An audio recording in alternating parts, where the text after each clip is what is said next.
Hello, welcome back to my channel. Thank you so much for joining me today. Today we are sitting down, grab a cup of something, cup of coffee, cup of tea, whatever you like to drink, and let's answer some questions. Last time I filmed a Q&A, it was pretty long, so I'm telling you to grab something to drink. And last time I asked for questions, I believe it was on a weekly vlog. I asked for any questions in the comments.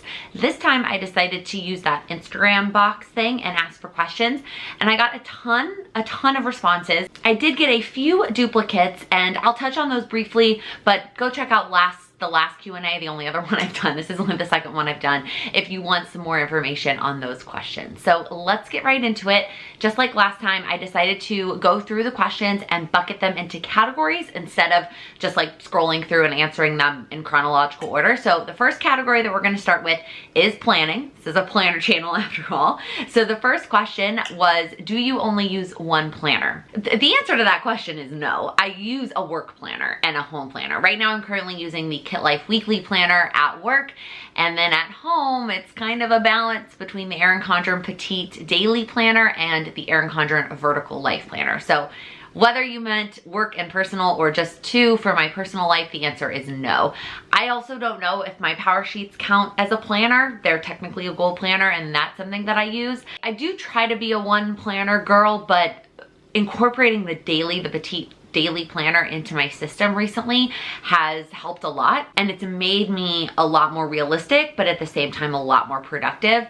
So I don't think that you just have to stick with one planner. Okay, the next couple questions are about the Petite Planner. So the first one is, do you prefer the Petite Planner or the Life Planner? And right now, while I'm trying to get my groove into using both, I don't really have a preference for one over the other. I mean, the Vertical Life Planner I have used for almost 7 years, and so it's hard to like get away from that and not have that be my favorite planner. But at the same time, like I said, the Petite Planner has made such a difference in my day-to-day productivity. So I really like them both. But the next question after that was, do you miss stickers in your Petite Planner? Yes. I've been trying to decide if I'm going to incorporate stickers into my Petite Planner. I want to keep it simple because I think that's one of the reasons that it works so well, but at the same time, there are things that I find myself writing down the same, and it seems a little bit redundant. And should I be putting a sticker down every day? Whether those are habits or like I've tried to start tracking my water. I know some of you are like, wait, what? Because I've always said that I'm not good. I'm not a water tracker, but I'm trying to be. So things like that, I kind of want to incorporate stickers. I also think that stickers help things stand out, and I kind of want to incorporate that into my Petite Planner, but we'll see. For now, I'm not using stickers, and I definitely miss them. What are your thoughts on the Petite Planner for holiday? And I didn't check to see, I should have gone to your account and see if I could tell if you were international, but because you didn't say like the holidays, I assume that you mean for vacation. That's what you meant by for holiday. I think that if you want to use a Petite Planner for a vacation, you should try the Travel Petite Planner. I think that one is great for vacation. I also think that the Undated Daily is great for vacation. That way you can write things down. You could break up into hours. I mean, sometimes I'm the person that plans out my vacation by hours, but not usually. I think I would be more likely to do like morning, daytime, and evening. That's kind of how I break up my vacation days. I think about how I'm spending my morning, how I'm spending the day, and then how I'm spending the evening. But I do think that a lot of the Petite Planners could be used for vacation. Okay, the next question was, how do you use your extra notes pages, both before the monthly and then at the back of the planner? So if you watch my monthly plan with me, before the month starts, I use that notes page as just a brain dump. I just list things that come into my head and I put them on that page. And then sometimes they get transferred into weeks and to do. Sometimes they just get transferred to the next month. Sometimes I just end up taking them off, but I needed to get them out of my head. And then when I go back and revisit, I'm like, that was unnecessary, and I just cross it off. So that page I just use as a brain dump. In the back of the planner, the notes pages I have are gift ideas, both for me and for other people. I have books I want to read. I have movies I want to watch. I have apartment projects that I want to work on. That's it pretty much. Those are the big ones. Okay, the next question is, if you could change one thing about the planning community, what would it be? This is gonna sound like a crazy answer, okay? But the one thing I wish that I could change about the community is being able to more easily explain what it is. Like when people that are not part of the community ask what my YouTube channel is about, or what is this conference that I'm going to, or blah, blah, blah, blah, Like, I don't know how to explain it, and I wish there was an easier way to do that. All right, the next question is, how long did it take you to figure out your planning style? I wish I could say that I figured it out. I did figure it out for a while, something that did work, and I'm gonna incorporate my answer to the next question, which is, what do you consider planner peace? And I think that these two questions go together because I think finding your planning style is, you know, sort of the same as finding planner peace. And I think that planner peace, I will go on record and say that it does exist, but it exists in that particular season of life. That could change tomorrow. Tomorrow, your needs could be different. Big life changes happen every single day. Not for one person every single day, but you know what I mean? Like every single day somebody's life is changing. And at that point, the planning system that you have that works for you, that planner piece that you found or that planner style that you have grown accustomed to might not work anymore. And there might be something different that you need. There's also always going to be a system out there that just works differently for you. I don't want to say it works better for you because, again, I think it depends on what you're doing literally that day, that moment in your life. And I think that it changes so frequently that it's just really hard to stick with something kind of consistently. Like, that sounds counterintuitive because you want to buy this one planner that's going to last you the entire calendar year and it's going to be perfect.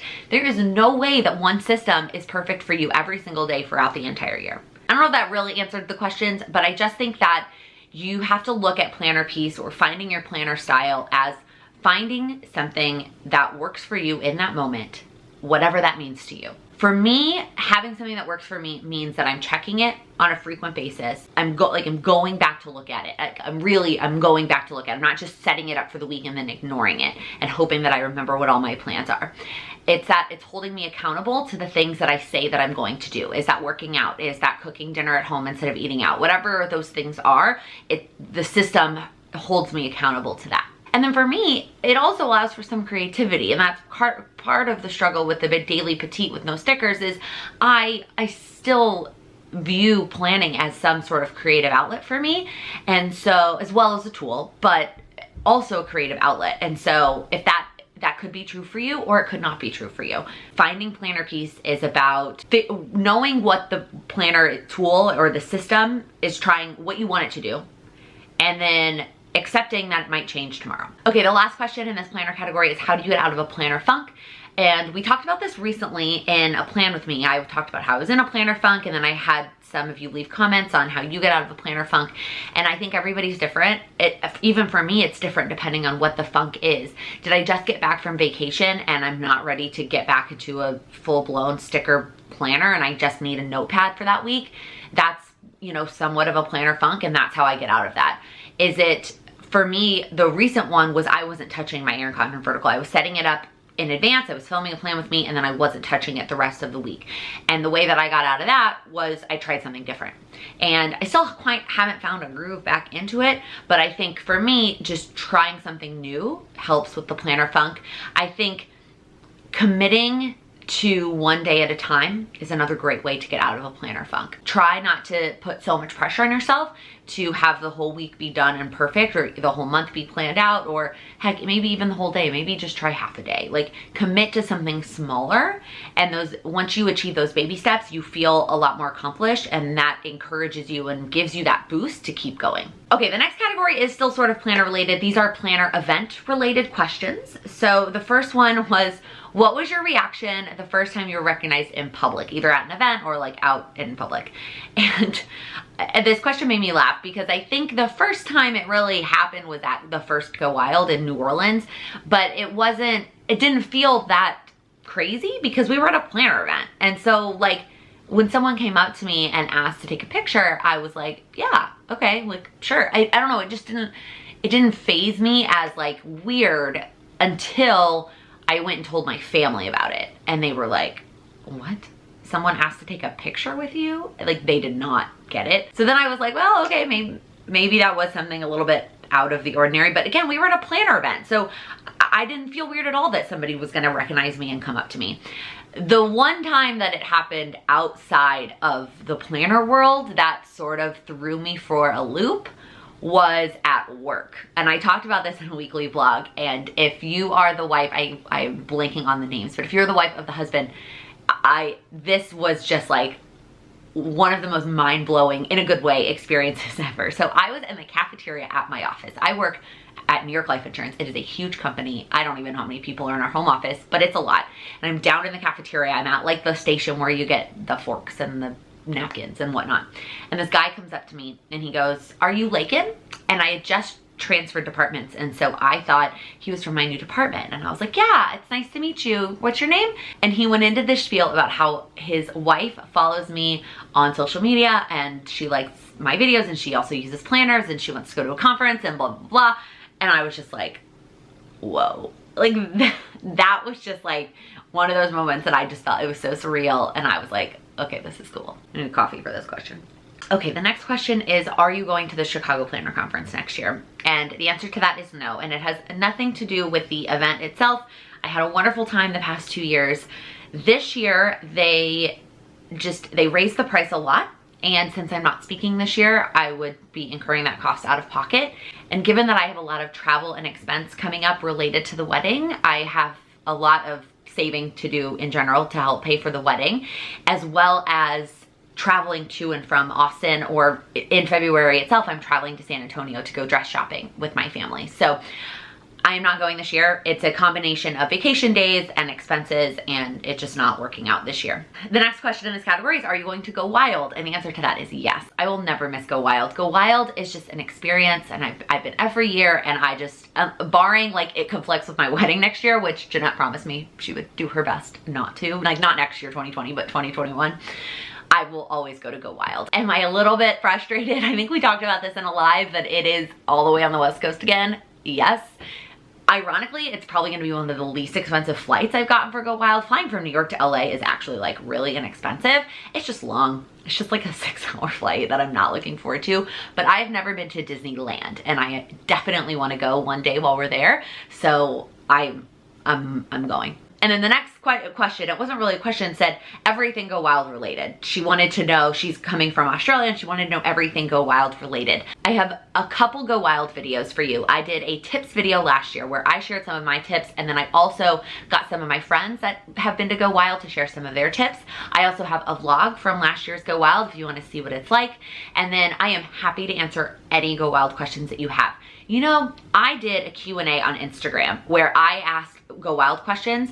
I'm gonna save those to my highlights. I didn't do that when they disappeared after 24 hours, but I probably answered like 50 questions about Go Wild. This was right after tickets were announced. So let me save those to my highlights, and you can go flip through those on Instagram to get some more answers, hopefully, to your Go Wild questions. Okay, the next category is goals. There's actually weren't that many in this category. There's a couple goals related questions. The first one is any advice for starting power sheets and anything that I learned this year. And the couple tips that I would give for you when it comes to starting your power sheets. Take your time on the prep work. It does take a long time. I'm not gonna sugarcoat that. It does take a while to get through the prep work. Take your time. If you can start now, I'd start now. I know that some people are waiting for the prep week that they're doing in December, and truthfully, for a first timer, that was like cutting it too close for me. I wish I hadn't waited that long to start. And then if you do start later for whatever reason, and you're not done by January 1st, that is fine. Skip January. That is my advice, is to skip January, keep working on the prep work, and start your first monthly in February. My other big tip about power sheets and goal setting in general is just to be okay with only having a few goals, whether that is your total annual goals or whether that is each month, your action items each month. You don't have to have a million. Everybody is different. Some people are okay with this huge list of goals and to-dos and then falling short, but feeling okay about it because you knew that your list was over ambitious. Nina is one of those people. We've had this conversation. She is totally fine with having a massive, giant to-do list that is likely unattainable, and she's okay knowing that she doesn't finish it all because having that big list pushes her to do more. I fall somewhere in between, but the other category of people are the people that you get down on yourself if you don't finish the whole thing. If you make this to-do list and you don't complete everything, you like curl up into a ball and you're just like, well, I'm just not good at anything. Like I can relate, and I get like that. So I I think I lean a little bit more this way, and I'm trying to be a lot more realistic about my schedule and my to-do list, because accomplishing everything makes me feel so much better. And so if you are that person, then know that, and maybe only put 1 or 2 things in each category to start, just to get a feel for it, and know that you can always add more later. And then the other question in this category was, what are you most looking forward to about Cultivate Your Year Live? So for those of you that don't know, the Cultivate What Matters team who creates the power sheets is doing a 1-day like goal setting power workshop in December, and they have asked me to come and lead a table, and I am so freaking excited. I'm excited about a lot of things related to that event. I'm excited to finally write in my power sheets. I'm excited to stay in a hotel room by myself. That sounds so dumb, but I just like, I don't know. I love that. Like it's such a cute little nice hotel. The biggest thing I'm excited about though is to meet the Cultivate What Matters team.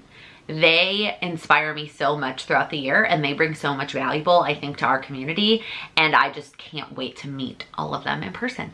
Okay, the next category is health. So a bunch of health related questions, and the first couple are related to Weight Watchers. So I just wanted to give a little bit of background. I did decide to go back to Weight Watchers. I went years ago. Like, I think when she pulled up my account, it was like 04, 05 maybe, was the last time I was there. And I have decided to go back because I think that that is the best fit for my lifestyle. I think having the flexibility to still go out with my friends and to still eat things that I want to eat, but then balance that out with healthy foods and fruits and vegetables, I think is the best setup for me. And as I try to focus and lose a little bit of weight for the wedding, I'm not going crazy, but I do want to feel a little bit more comfortable in my body before there's 200 people, you know, staring at me in a dress. So I am going back to Weight Watchers. I've only been there a couple of weeks. So I'm gonna answer these questions to the best of my abilities, but it's only been a couple of weeks. So the first question is, do you feel like your meal planning in Weight Watchers is giving you the results you're looking for? And I've lost a couple pounds since I started going back. I don't know that I'm gonna start seeing the results like right away, because the next couple of months are just crazy between travel and the holidays. And I saw something, and I know I shared it on Instagram, where it was like, the holidays are 3 days, like, or whatever at the time, I think it was 4 days. It was like, you know, Halloween, Thanksgiving, and like Christmas Eve and Christmas Day. That's like 4 days. Are you really gonna blow the next 3 months on 4 days? And like, while that is true for me, and I think for a lot of people, the holidays are more than just those 4 days, because I'm traveling home for those holidays. And not to say that I can't eat healthy at home, but it's harder. It's not like I can just like be perfect except for those 2 days, because my structure is still changing because I'm traveling. Over the course of November, December, I am gone like 40% of the 2 months combined out of town. So I am gonna do my best, and I'm gonna try and just maintain over the next 2 months, and then really kick it into gear next year. I do think that meal planning and Weight Watchers is going to give me the results that I want, because I'm going to commit to it, and I'm gonna make sure I get the results that I want. The next question was, what are your favorite recipes to make while on Weight Watchers? And truthfully, I haven't made any new recipes, because I started the meal delivery service, and with what we've had going on, that has basically been fulfilling our meals. So I haven't really needed to try any new recipes, but I will definitely share any that I find that I love. I will share them on Instagram if that's helpful, or I will definitely share them as part of the weekly vlogs. And then the last health question was, what fitness program are you using in preparation for the wedding? And fitness, I'm not really doing a program per se. I'm trying to commit to the boot camp classes at the office that are Monday, Wednesday, Friday, because those classes are just hands down, just a great workout, and it's free. Like, it is ridiculous for me not to go to those classes. And then I'm trying to run, jog, walk, some combination of that outside, and I'm trying to have Sam do it with me. He does not need to lose weight for the wedding. And so there's that aspect of it. And then I'm trying to just go to the classes that I like. Like, I'm trying not to think too much into it. I don't know. I don't really have a program. I'm just trying to close my Apple Watch rings and eat more vegetables. Okay, the next category is YouTube related, and the first question is very thoughtful and sweet, and it's, what is the update with your channel? Has YouTube finally started monetizing you? The answer is yes. It's happened a couple of months ago.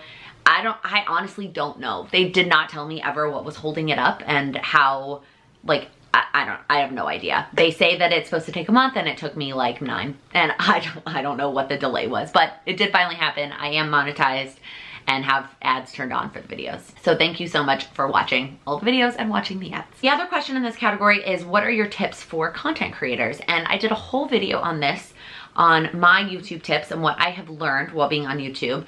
But my number one hands down tip that I want to give to you is to just start. You don't know what you like and what you don't like, what you're good at, what you struggle with, what's easy, what's not so much fun. You won't know any of that until you start trying, until you do something. And I just think that you just need to jump in with both feet and just get started, and then go watch that video. I have a lot more advice in that other video. All right, the next questions are work related, and I think I answered most of these in the last Q&A, so I'm gonna quickly go through them, but I'm pretty sure I elaborated more last time. So it was, what was your degree in and what is your day job? So my degree was in mathematics with a focus in actuarial science. I wanted to be an actuary, which is basically a math nerd who works for insurance companies and calculates risk. And I was an actuary for the first 4 or 5 years of my career. And as much as I do like the analytics and the math side of things, especially in the insurance industry, I needed more people. I'm an extrovert. I needed people. I needed to be with people. I needed to be talking to people. And at that time, in that spot I was in the company, I was spending 90% of my week at my desk, and I just could not deal. So I switched to a role in product management within a department that I had worked in as an actuary a few years prior. That was awesome. And then over the summer, I switched to a role in product development. So now I get to help develop the products, which is really cool.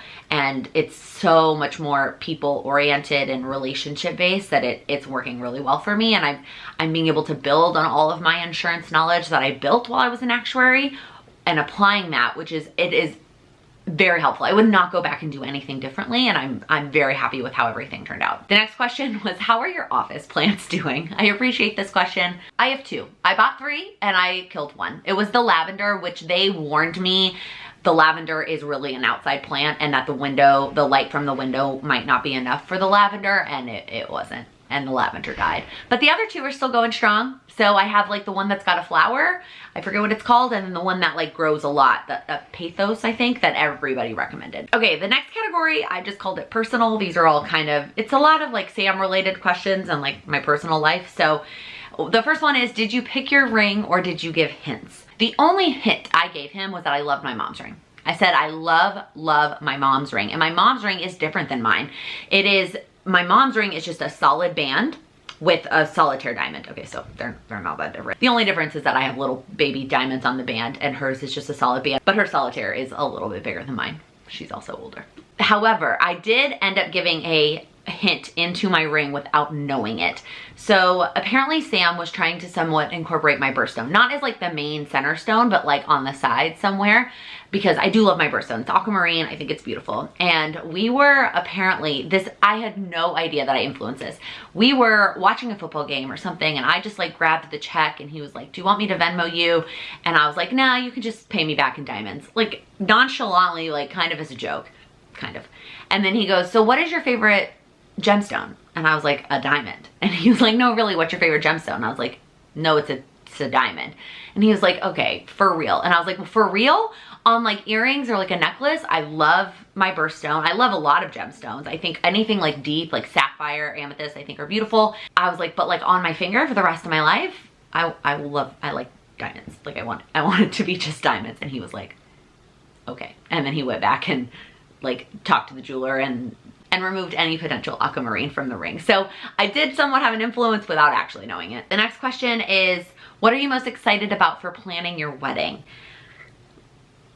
I don't know. I have no idea. I probably should have tried to come up with an answer before I like sat down to film this, but I really don't have an answer. I think I'm just gonna try and enjoy the process. I think the thing in general I'm most excited about, maybe not the most excited about planning, but just excited about in general, is having all of our family in one place. I have 8 siblings. It is a combination of half and step and all over the place. They have never all been in one place, because when I graduated high school, that was in Chicago, and the twins were like 6 months old, so they didn't come to Chicago.